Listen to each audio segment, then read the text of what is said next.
nag-report na rin po ang CAAP sa mga air assets ni Congressman Zaldico. At ito po ay isasubmit na rin natin sa AMLC, sa ICI at sa DOJ. Alam nyo naman po, nagsabi na po ang DOJ kahapon na pinapa-freeze na nila sa AMLC ang assets. So, para tulungan natin ang investigasyon ng ICI at ng DOJ, susulat na po kami ngayon dahil nagpadala na po ng sulat ang CAAP sa amin, si General Raul del Rosario, sa 11 registered air assets ni Congressman Zaldico, which I will show you today. So, total of 4.7 billion pesos value of air assets ni Congressman Zaldico registered to various companies outlined here. So first, under Misibis by the under Misibis Aviation. This is all in US dollars. Ito po yung mga iba't ibang mga assets, no, mga eroplano at chopper.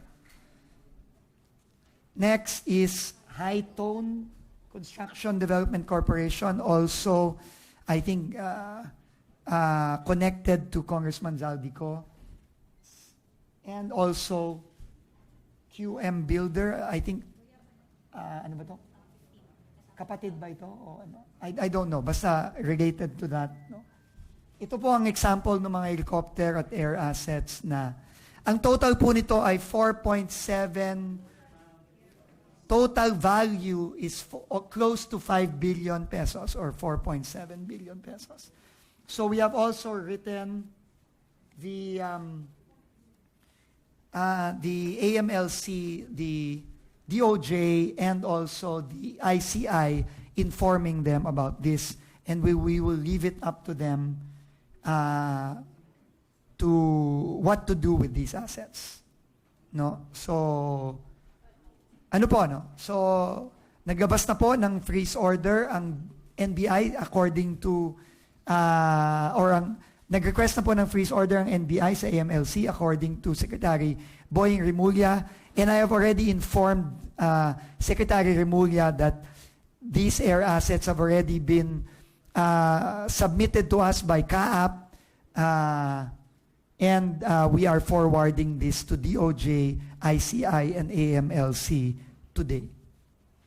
So, yun lang po. Again, uulitin ko,